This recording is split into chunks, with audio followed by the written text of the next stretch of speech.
అందరినీ చూసుకోవాల్సిన బాధ్యత దేవుడు ఎవరికి అప్పగించాడు? మందను మేపమని, మందను ఖాయమని మాకు అప్పగించాడు. ఒక గొర్రె తప్పిందనుకో బాధ ఎవరికి ఉంటుంది?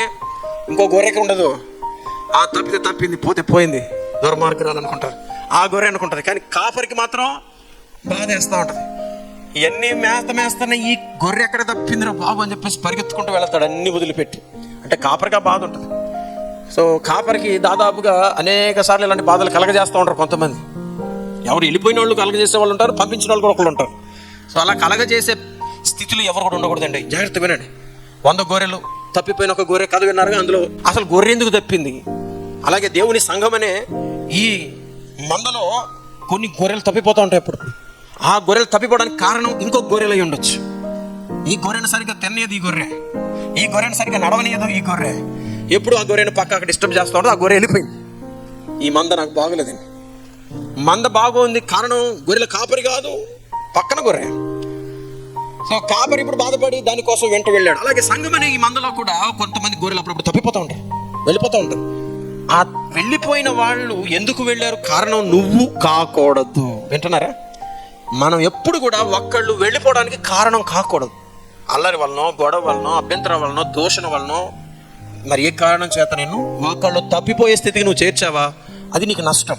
ఎప్పుడు కూడా మందలోకి మనం చేరుస్తూనే ఉండాలి. తప్పిపోయిన గొర్రెలన్నీ పట్టుకొని తీసుకొని వచ్చేది గొర్రెగా ఉండాలి, కానీ వచ్చిన గొర్రెలు తప్పిపోయేటట్లు చేయకూడదు.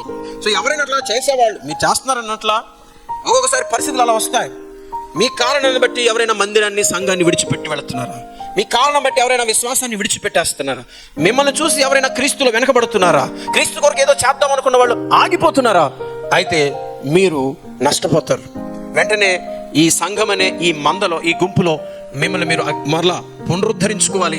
వెంటనే ఆ తప్పిపోయిన వాళ్ళని తీసుకుని రావాలి, మరలా మందలో కలపాలి. దేవుని మీకు అప్పగించిన బాధ్యతను నెరవేర్చాలి కదా. సో ఒకసారి ఆలోచన చేసుకోండి. మీ ద్వారా ఎవరైనా తప్పిపోతున్నారా సంఘంలో? ఒకవేళ పొరపాటున కానీ అన్నట్లు తప్పిపోయినట్లయితే దాన్ని వెంటనే మీరు సరి చేసుకోండి. ఏమో ఆ కారణం చేతనే మీ జీవితంలో జరగవలసిన మేలు జరగట్లేదేమో, మీ జీవితంలో జరగవలసిన అద్భుతం జరగట్లేదేమో, మీ జీవితంలో జరగవలసిన స్వస్థత జరగట్లేదేమో. దేవుడు చేయడానికి సిద్ధంగా ఉన్నాడు, కానీ సంఘములో మీరు ఒక చిచ్చు పెట్టారు. ఆ చిచ్చు వలన మీ జీవితంలో ఈ చిచ్చు పోవట్లా. కాబట్టి దయచేసి అలాంటి పరిస్థితులు ఏమైనా ఉన్నాయో ఎప్పుడైనా ఆలోచన చేసుకోండి. సంఘం అనేది చాలా చాలా అమూల్యమైనది. క్రీస్తు యేసు రక్తంలో కడగబడిన సంఘం, ఈ సంఘం, ఈ మందిరం ఆయనదై ఉన్నది. ఈ సంఘానికి శిరస్సు ఆయనై ఉన్నాడు. ఈ సంఘాన్ని ఎవరైనా పాడు చేయాలంటే, కొద్దిగా పాడు చేయాలని చూసినా కానీ అది ఆయన దృష్టిలో ఉంటుంది. వాళ్ళు నష్టపోతారు. వినండి, ఇందులోంచి ఎవరు తప్పిపోకుండా జాగ్రత్తగా చూసుకోవాల్సిన బాధ్యత అందరిది అయి ఉన్నది. అందరూ కూడా ప్రార్థన చేయాలి. అందరూ ఒకరినొకరు ప్రోత్సహించుకోవాలి, ఒకరినొకరు పురికొల్పుకొని దేవుని పనుల ముందుకు సాగాలి.